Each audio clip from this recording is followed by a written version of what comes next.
그렇게 기도해 주시기 바랍니다. 자, 오늘 우리가 함께 공부할 말씀은 데살로니가 후서 2장이 되겠습니다.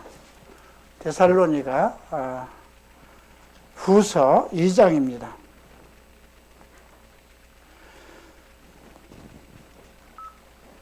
자, 데살로니가 후서 2장 13절로부터 15절까지 함께 읽겠습니다.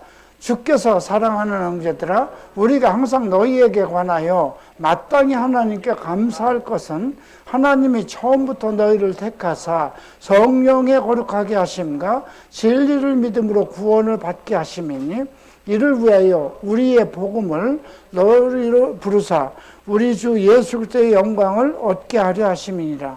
그러므로 형제들아, 굳건하게 서로 말로나 우리의 편지로 가르침을 받은 전통을 지키라. 아멘입니다. 기도합니다. 존귀하신 주님, 감사합니다. 이 혼란의 시대에 우리로 하여금 온전한 믿음을 갖도록 인도하심을 감사드립니다. 날마다 주님의 말씀을 묵상하며 주를 송축하며 하나님의 말씀으로 살아가는, 진리 가운데 살아가는 성도들이 되게 하소서. 어떠한 환난 속에서도 믿음을 상실치 않게 하소서. 어떠한 고통 속에서도 오직 하나님을 믿는 믿음으로 살아가게 하소서. 종말의 때를 놓치지 않게 하시고, 이 환난의 시대에 더 극한 어떤 상황이 이른다 하더라도 그리스도를 맞을 준비가 된 온전한 진리의 성도가 되게 하소서. 감사하며 예수 그리스도 이름으로 기도합니다. 아멘. 자, 오늘은 우리가 이 종말의 때라고 그러는데요. 요즘 어떤 것 같아요? 몇 년 전만 해도 우리가 어떤 전염병 그러면 그냥 잠시 지나가는 바람처럼, 독감처럼 생각했어요. 그런데 이번에 코로나가 지금 3년째입니다. 중국 상해 같은 경우는 지금 도시를 완전히 폐쇄하지 않았습니까? 그럴 정도예요. 그래도 우리나라는 이 코로나를 잘 대처해서 그래도 크게 큰 고난을 겪지는 않았지만, 그래도 엄청난 많은 사람들이 또 코로나로 유명을 달리한 사람들도 있습니다. 근데 그 성경에서 얘기하는 전염병, 역병이라고 그랬는데 과연 이 코로나 정도일 건가? 저는 이것은 하나의 전조라고 생각해요. 이제 마지막 때가 돼서 우리 교회가 모두 성도들이 하늘로 이제 휴거를 한 이후에 오는 이 땅에서의 재난, 환난은 하나님의 진노로부터 시작되는 것이기 때문에 어느 사람도 막을 수 없고 어떤 의학과 과학과 그 무엇으로도 감당할 수 없는 그런 시대가 올 것입니다. 또 전쟁과 기근이라고 주께서 말씀하셨는데요. 지금 벌써 러시아가 우크라이나를 침공하고 있죠. 근데 러시아는 에스겔서 38장에서도 이미 종말의 때에 이스라엘과 전쟁을 일으킬 북방왕으로 소개가 되고 있어요. 다니엘서 11장도 마찬가지입니다. 북방왕이 남방왕을 치는데 북방왕은 러시아입니다. 남방왕은 이집트입니다. 그런데 오늘 우크라이나 대통령이 유대인이죠. 그런데 이것이 정말 종말의 때에 일어난 마지막 전쟁인가? 다니엘서 11장을 보면 이제 대적하는 자, 모든 신을 대적하는 자라고 그랬어요. 그래서 모든 신들 위에 우뚝 서서 자기가 경배받을 자로 쓰죠. 그래서 예수님께서도 마태복음 24장에서 다니엘이 말한 바 멸망한 가증한 것이 서거든 너희는 그때를 우리에게 제시해 줬어요. 멸망에 가증한 것이라고 했습니다. 오늘 이 데살로니가 후서 2장에도 멸망이라는 자, 멸망의 사람이 나옵니다. 예, 그래서 오늘 데살로니가 후서 2장은 매우 중요합니다. 바울은 데살로니가 성도들에게 두 번의 편지를 썼는데요. 물론 여러 가지 믿음의 역사, 사랑의 수고, 또 소망의 인내, 그들이 가지고 있는 그런 믿음을 격찬을 했지만 그 당시에 일어나는 여러 가지 혼란이 일어났어요. 영적 혼란이 일어났습니다. 적그리스도들의 활동이었죠.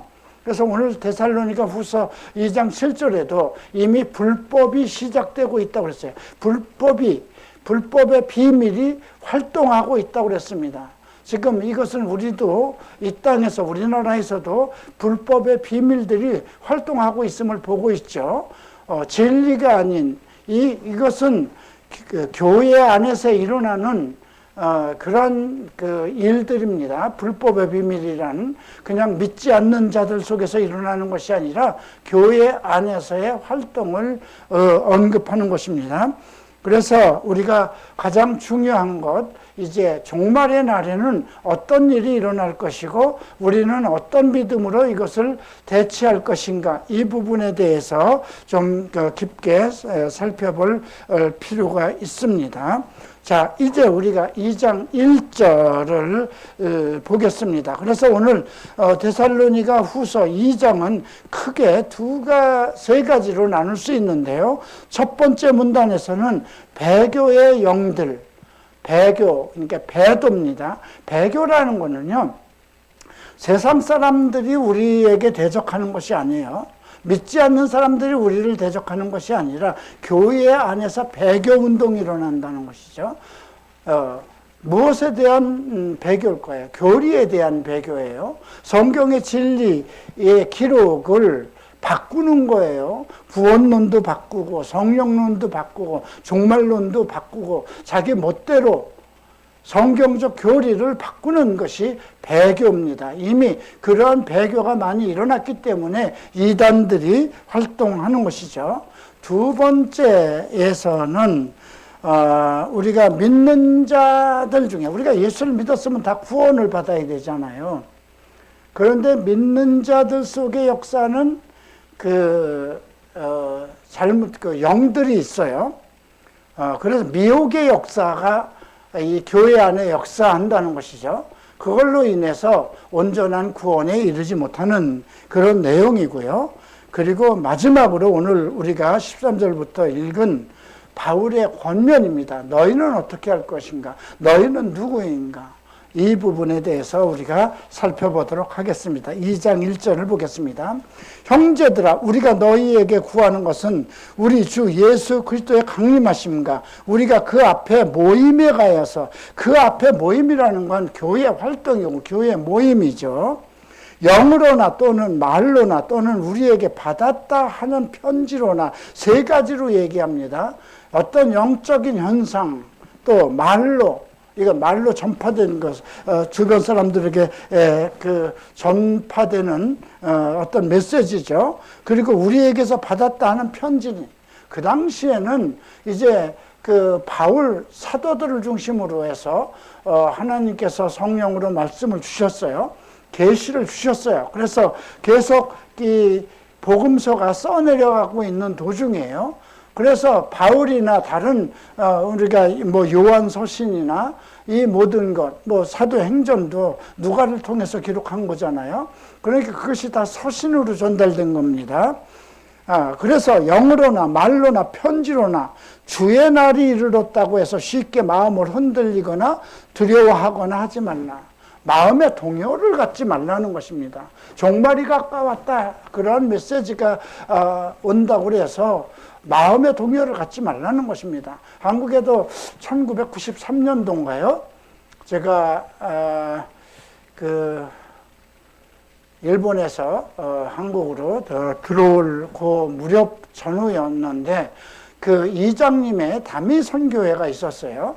이장님 목사라는 사람이 이제 예수님이 곧 온다.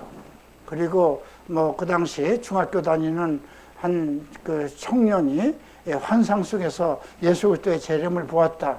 근데 그분은 지금 그 목사가 되셔서 잘 활동하고 계시죠. 그분은 그 뭔가 미혹을 받아서 충동을 받아서 그런 말을 했는데 지금은 바르게 그 활동을 하고 계십니다.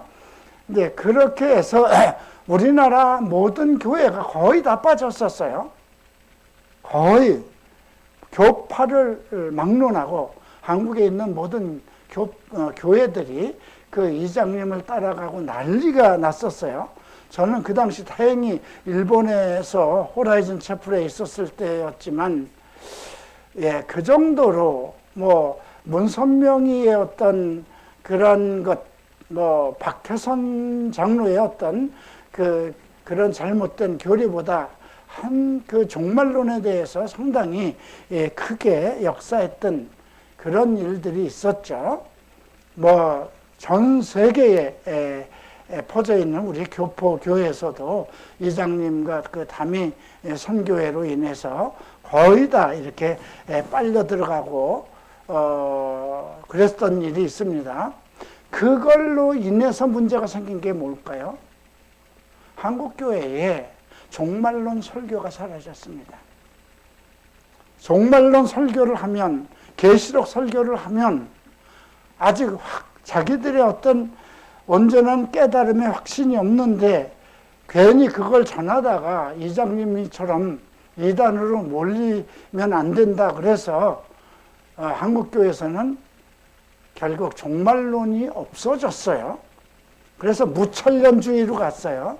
이미 예수님이 오시면서부터 천년왕국이 시작됐다는 거죠. 여러분 생각해 보세요. 천년왕국이 시작됐는데 지금 이런 코로나와 같은 전염병이 3년이나 휩쓸고 있겠습니까? 예, 천년왕국 시대에는 믿는 자들은 모두 하나님이 그들을 하늘로 들어 올리시기 때문에 이 땅에 남지 않습니다. 하나님의 교회는 모두 하늘로 들림을 받습니다. 이제 그것이 이제 메시지에 데살로니가 우리가 전서 4장에서 언급된 거잖아요. 눈 깜빡할 사이에 하늘로 이끌러 올라간다는 거죠. 그래서 그곳에서 예수 그리스도를 영접한다는 그런 메시지가 데살로니가 전서에서 이미 있었어요. 그런데 데살로니가 교회에 지금 종말론이, 잘못된 종말론이, 예, 지금 영으로나 말로나, 영으로는 그 어떤 영적인 잘못된 어떤 뭐라고 할까요? 뭐 오늘날로 말하면 한국 교회에도 자기가 특별히 어떤 영적인 계시를 받았다고 얘기하면서 예언을 얘기하는 그런 잘못된 목사들이 있죠. 그래서 영으로나 말로나 어떤 메시지로나 아니면 이것은 사도에게서 온 편지라는 거짓 그런 편지로나 그런 것을 받았다고, 주의 날에 가까웠다, 그런 걸 받아도 너희는 두려워하지 말고 말아야 한다. 마음이 흔들리거나 마음의 동요가 없어야 된다는 거죠. 자, 3절을 봅니다. 그러면 어떤 때에 이제 그러면 종말이 올 것인가가 3절에 있습니다. 누가 어떻게 하여도 너희가 미혹되지 말라. 먼저 배도하는 일이 있고 그랬어요. 예수님도 그 마태복음 24장에 보면 거짓 선지자들이 활동할 것이라고 그랬어요. 그래서 할 수만 있으면 믿는 자들도 이끌려갈 것이라고 그랬어요. 그죠? 여기서 배교하는 일, 옛날 성경은 배도라고 그랬어요. 그러니까 배도는 배교하는 큰 무리, 집단을 얘기합니다. 이거는 믿지 않는 자들은 그 종말론에 대해서 생각도 하지 않습니다. 교회 안에서 배교가 일어나는데 무엇에 대한 배교냐? 교리에 대한 배교입니다. 종말론에 대해서도 주님이 오시는 날 없다. 여러분, 무천년주의로 가면 예수님 오신 2000년부터 지금 천년왕국이 돼야 돼요.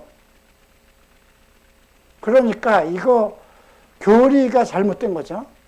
뭐 구원론에도 마찬가지입니다. 예. 어떤 사람은 동성애자들은 타고날 때부터 구원받지 못한 사람들이다, 이렇게 얘기하는 사람들이 있어요. 그러면 우리가 예수 그리스도의 모델이라고 한 모형이라고 하는 다윗도 음행한 자잖아요. 그죠? 살인한 자예요.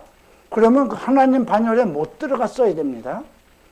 그런 잘못된 교리를 얘기하는 사람들이 있어요. 네, 지금 그래서 이 배교는 교리의 어떤 종말론을 떠 성령론도 그렇고요, 구원론도 그렇고요, 그리스도교론도 그렇고요, 이 성경 진리의 말씀 속에서 나오는 교리를 바꾸는 겁니다. 자, 그러면 신천지에 대해서 잠깐 얘기해 보십시다. 이만희는 자기가 성령의 영으로 인도함을 받는 사람, 쉽게 얘기해서 자기가 성령이라고 얘기를 합니다. 그리고 자기 교회만이, 신천지 소속된 교회만이 14만 4천이라고 그러죠. 그 계시록에 나오는 말씀이죠. 자, 그러면 그래가지고 무슨 지파 이스라엘의 그 야곱의 12지파대로 자기네 그 성도들을 그렇게 지파를 무슨 야곱 지파 성전 이렇게 나누지 않습니까? 그것을 인증하려면 어떻게 될까요? 이만희가 유대인인 것을 증명해야 돼요. 자기 어머니, 자기 할아버지, 유대인은 혈족이 있어요. 혈통주의입니다. 대한민국 사람들도 혈통주의입니다. 그죠? 변하지 않는 거죠. 자기의 성, 저는 이씨입니다. 그래서 이씨의 혈통을 가지고 있어요. 물론 예수를 믿으면 성령 안에서 그런 혈통주의가 없어지지만 지금 자기가 이스라엘의 14만 4천 그 12지파 속에 들어가 있고 자기가 성령으로 인도함을 받는다면 성령이라면 성령은 사람으로 나타나지 않습니다. 영이에요. 그러니까 성령이 될 수가 없어요. 그리고 성령의 인도함을 받는 그 사람이 무슨 지난번에 그 코로나 때문에 막 잘못했다고 빌고 무릎을 꿇고 하지 않았습니까? 그러니까 이런 것들, 그럼에도 불구하고 자기네 교회에 들어온 사람만 천년왕국에 들어간다는 교리를 가지고 있고 완전한 구원에 이른다. 벌써 잘못된 교리죠. 통일교회 문선명 교리도 마찬가지죠. 또 박태선 교리도 마찬가지죠. 그런데 이제 그런 것들은 다 이단으로 됐어요. 그런데 우리가 지금 정통교회라고 하는 교회 안에서도 잘못된 교리, 무엇을 가지고 할까요? 첫 번째는 저는 구원론이라고 생각을 해요. 두 번째는 가장 큰 것을 얘기한다면 종말론이죠. 그래서 이미 교리가 바뀌고 있어요. 무천년주의라고 얘기하는 것은 계시록에 또 그리스도의 말씀을 부인하는 겁니다. 예수 그리스도가 오심부터 지금 천년왕국이라는 거예요. 그러면 계시록 20장을 없애버려야만 됩니다. 그 천년왕국에 들어가는 사람은 딱 정해져 있어요. 한번 우리가 그거 한번 좀 살펴볼까요? 계시록 20장을 좀 펴시기 바랍니다. 자, 계시록 20장 6절에는 이 첫째 부활에 참여하는 자들은 복이 있고 거룩하도다. 둘째 사망이 그들을 다스리는 권세가 없고 도리어 그들이 하나님과 그리스도의 제사장이 되어 1000년 동안 그리스도와 더불어 왕노릇하리라 그랬습니다. 여기 보면 첫째 부활에 참여하는 자들. 예. 그래서 어떤 사람들일까요? 4절을 보죠. 또 내가 보좌들을 보니 거기에 앉은 자들이 있어 심판하는 권세를 받았더라. 또 내가 보니 예수를 정언함과 하나님의 말씀 때문에 목배임을 당한 자들은 내 영혼과 또 짐승과 그 우상에게 경배하지 아니하여서 그들의 이마와 손에 그 표를 받지 아니하여서 살아서 그리스도와 더불어 1000년 동안 왕노릇한 자들이죠. 그러니까 이 4절에 포함된 사람들은 예수 그리스도로 말미암아 순교를 당한 사람들이 있고요. 그 다음에 대환란 동안에 짐승들과 우상에게 경배하지 않고 666표를 받지 않은 사람들이에요. 여러분들이 한 가지, 혹시 우리가 데살로니가 전서에서 얘기한 눈 깜빡할 사이에 하나님께서 우리를 이끌려 올리실 때에 하늘로 못 올라간 사람들이 있다면, 만약에 우리 교회의 성도들 중에 뭐 거의 다 성도들이 다 올라갔는데 나만 딱 남아있다면 크게 회개해야 됩니다. 왜냐하면 딱 한 번밖에 없으니까. 그들이 천국으로 들어가는 것은 다른 방법이 없어요. 순교밖에 없어요. 666 표를 받지 않아서 이제 그때가 되면 적그리스도가 전 세계 왕이 돼서 모든 시스템이 우리나라 같은 어떤 국가적인 시스템이 쉽게 금방 실시되는 나라 사람들은 뭐 제일 빠르게 아마 받지 않겠습니까? 그러면 그걸 받지 않아야 되는데, 그러면 7년 동안을 어떻게 먹고 살 겁니까?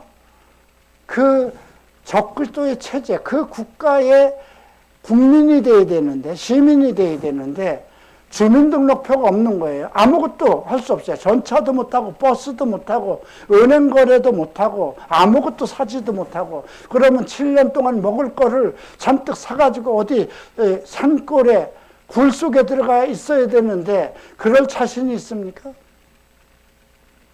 그러니까 무조건 우리는 대환란 전에, 하나님의 진노가 임하기 전에 우리는 천국으로 들어가야 되는 사람들입니다. 그런데 배교의 무리 속에 들어가면 안 된다는 거예요. 자, 먼저 배교하는 일이 있고, 그 다음에 나타나는 사람이 누구냐면 불법의 사람이 나옵니다. 불법의 사람인데 곧 멸망의 아들이 나타나기 전에는 그 날이 이르지 아니할 것이다 그랬습니다. 한번 예수님은 뭐라고 말씀하셨는가? 마태복음 24장을 좀 펴시기 바랍니다. 자, 마태복음 24장.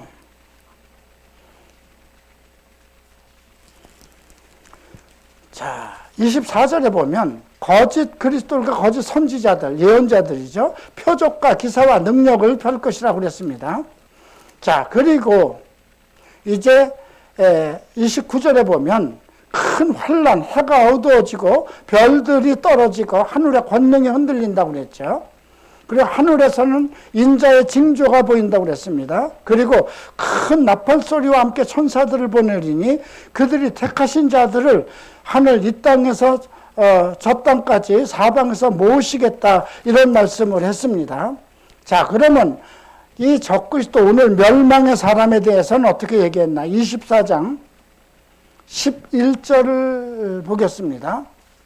자, 거짓 선지자가 많이 일어나 많은 사람을 미혹하겠으며 불법이 성할 것이라고 그랬습니다. 그래서 많은 사람들이 사랑이 식어진다. 교회 안에서도 사랑이 식어지는 것입니다.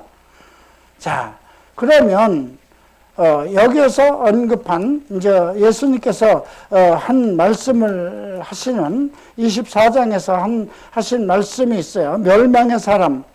그래서 15절이죠. 그러므로 너희가 선지자 다니엘이 말한 바 멸망에 가증한 것이 거룩한 곳에 선 것을 보거든. 그리고 주석을 달아놨죠. 읽는 자는 깨달은 것. 그러니까 여러분들이 이것을 지금 보는 사람은 이 말씀이 무슨 뜻인지, 다니엘서가 말한 이 멸망의 사람이 누구인지 깨달아야 된다는 거예요. 자, 그러면 이거 다니엘서 봐야 되죠. 다니엘서 11장으로 넘어갑니다. 자, 다니엘서 11장 28절에 누가 나옵니까? 북방왕이 나와요. 네. 그리고 다시 작정된 기한에 다시 일어나서 남방에 이를 것이라고 그랬어요. 북방왕은 러시아 왕이니까 지금 푸틴입니다. 계속 그가 이어갈지 모르겠지만 나이로 봐서는 종말까지 충분히 갈 수 있는 그런 나이입니다. 그런데 31절에 군대가 나옵니다. 그가 이끄는 군대죠. 예, 그의 편에 서서 성서 곧 견고한 곳을 더럽히고 매일 드리는 제사를 폐하며 멸망케 하는 가증한 것을 세우며 그랬습니다. 지금 예수님께서 마태복음에서 다니엘이 말한 바 멸망한 가증한 것이 선 것을 보거든, 이 얘기를 했죠. 자, 그 다음에 36절을 보죠.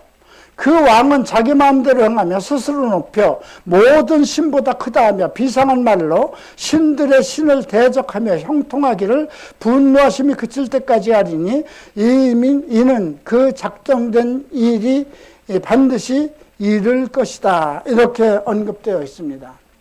자, 이미 우리 현실 속에서 북방왕 푸틴이 러시아가 일어나고 있죠. 자, 그런데 에스겔서 또 38장에는 그 북방왕을 얘기하고 있습니다. 그때 거기에서는 북방왕이라는 이름을 쓰지 않고 고기라고 얘기를 합니다. 마고기라고도 호칭을 합니다. 그건 구소비에트 러시아를 얘기합니다. 자, 그러면 여기서 불법의 사람 곧 멸망의 아들은 적그리스도를 얘기하는 것이죠. 적그리스도가 나타나기 전에는 그날이 이르지 않는다는 거죠. 미혹받지 말라는 겁니다. 어떠한 편지, 어떠한 말, 어떠한 메시지, 어떠한 유튜브, 어떠한 글이 있다 하더라도 이 멸망한 사람, 다니엘 11장에서 얘기한 다니엘이 말한 바 그 멸망에 가증한 것이 서지 못할 곳에서는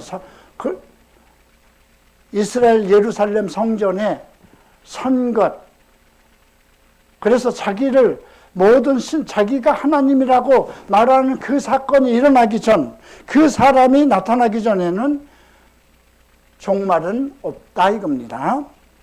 자, 4절 봅니다.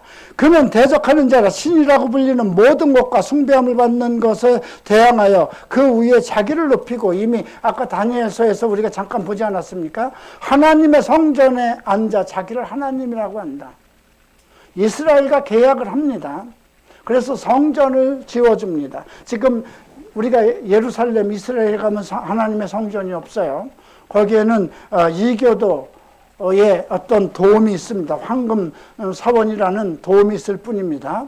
근데 과거에는 그 자리가 예루살렘 성전 지성소가 있던 곳이라고 하는데, 지금 그 지리학자들에 의해서 거기서 조금 북쪽으로 떨어진 곳에 이제 그곳이 과거에 솔로몬의 지성소 성전이 있던 곳이라고 언급되고 있어요.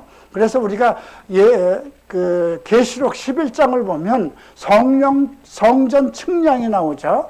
그리고 바깥들은 이방인들에게 주었으니까 재지 말라고 그럽니다. 그래서 계시록 11장에 보면 예루살렘 성전이 다시 세워지는데, 바깥들, 그것은 지금 있는 그 이교들의 황금 사원을 얘기하는 것입니다. 그 일을 누가 추진하냐면 적그리스도가 추진을 합니다. 그래서 유대인들과 그 성전을 주어주는 것, 그 유대인의 아주 그 소망은 결국 예루살렘 성전을 다시 회복하는 것이거든요. 그것을 적그리스도가 해줍니다. 그래서 전 세계는 이제 전쟁이 없어지고 평화 무드로 가게 되는 것이죠. 그런데 3년 후 되면, 그래서 예루살렘 성전이 지어진 후에는 이스라엘 사람들, 유대인들은 제사장을 중심으로 성전에서 매일 이제 제물을 드리는 과거의 어떤 성전 행사가 진행되죠. 근데 3년 반 딱 된 후에 그 적그리스도가 나타나서 예배를 금합니다. 그 예수님이 이미 예언하셨어요. 그리고 자기가 하나님이다 이렇게 얘기하는 거죠. 그 이야기를 지금 바울이 하는 겁니다. 5절 봅니다. 내가 너희와 함께 있을 때 이 일을 너희에게 말한 것을 기억하지 못하느냐? 바울이 데살로니가에 들어가서 3주 동안 거하면서 이 예수 그리스도의 아마 종말론, 마태복음 24장, 25장을 자세히 가리키셨을 거예요.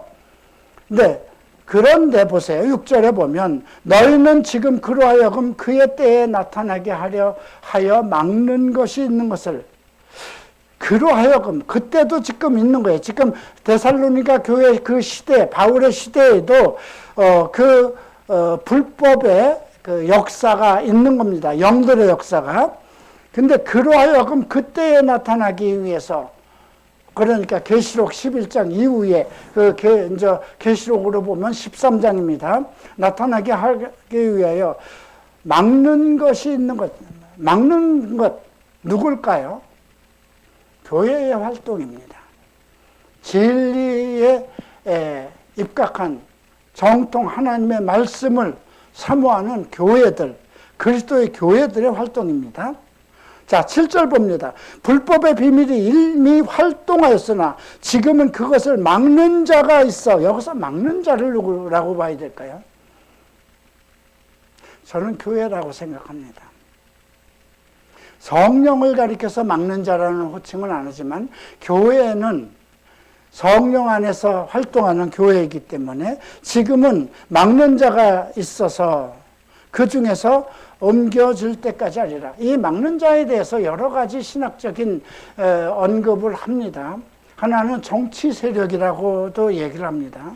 지금 미국이나 서방 국가에서는 러시아와 지금 러시아의 활동, 전쟁에 대해서 지금 막고 있죠. 그죠? 지금은 그때가 아니라는 거죠. 예, 그러니까 이 막는 자를 우리가 교회 활동을, 그러니까 교회가 있기 때문에 그런 정치적인 세력, 그런 국가, 교회에 입각한 어떤 복음에 의해서 이끌어지는 국가가 있다는 거예요. 네. 그런데 배교 운동이 일어나고 이제 이렇게 되면 그런 것들이 다 없어지겠죠. 그래서 그 중에서 옮겨질 때까지, 자, 8절 봅니다. 그때 불법한 자, 적그리스도죠. 나타나리니 주 예수께서 그 입의 기운으로, 말씀입니다. 말 한마디로 해결하는 거예요. 예수님 입에서 나오는 모든 말씀은 하나님의 말씀이죠. 그 말씀으로 그를 죽이시고 강림하여 나타나심으로 폐하리라. 이것은 나중에 계시록 19장을 한번 살펴보시면 백마를 타고 나타난 그리스도께서 그 입의 기운으로 이제 활동하는 것을 우리가 볼 수 있고요. 그런데 지금 우리가 주목해야 될 것은 9절과 10절입니다. 여러분은 여기에 들어가 있으면 안 됩니다. 자, 악한 자의 나타남은 사탄의 활동을 따라 모든 능력과 표적과 거짓 기적과 불의의 모든 속임으로 멸망하는 자들에게 있으리니, 여기 보면 그 사탄의 활동을 따라서 능력이 나타나고 표적이 나타나고 거짓 기적이 나타난다고 그랬어요. 불의의 모든 속임으로 멸망하는 자들에게 있으리니 이는 그들이 진리의 사랑을 받지 아니하여 구원함을 받지 못했다. 진리의 사랑을 받지 못했다는 건 진리의 복음, 성경의 말씀에 이끌리지 않고 사람에게 집중돼서 이끌려갔다는 거죠. 이만희에게 이끌리고, 또 우리가 그 많은 교주들이 있었지 않습니까? 문선명에게 이끌리고, 한국만 해도 그래요. 근데 그들에게 나타나는 능력이 없으면 그 많은 교회를, 한국의 그 엄청난 교회를 이끌 수 있겠습니까? 어쨌든 거짓 교회지만. 자, 그런데 문제는 진리의 사랑을 받지 아니하여 구원함을 받지 못한다. 온전한 구원이. 그러면 그들이 예수를 믿었던 사람들 중인데 이제 어떤 그러한 잘못된 교리에 이끌려간 미혹당한 사람들이죠. 자, 근데 11절 보세요. 이러므로 하나님의 미혹의 역사를 그들에게 보내사 거짓 것을 믿게 한다. 미혹의 역사를 그들에게 보냈다는 거죠. 이 말씀은 매우 조심해야 돼요. 우리가 진리의 말씀에 집중하지 않고 사람 중심으로, 어떤 활동 중심으로 이끌려간다면 하나님께서 나도 불법의 역사 속으로 그냥 내던질 수 있다는 거예요. 미혹의 역사 속에 그들을 그냥 내어버려 둔다는 거예요. 진리의 사랑을 받지 않아서 진리의 말씀보다는 어떤 잘못된 교리에 이끌려 가도록 하나님이 그들을 미혹의 역사를 그들에게 보내서 거짓 것을 믿게 하신다는 것입니다. 그러니까 성도들이 똑바로 정신을 차리지 않으면 안 된다는 거죠. 그리고 진리를 믿지 않고 불의를 좋아하는 모든 자들. 진리는 성경이에요. 성경 전체의 말씀이에요.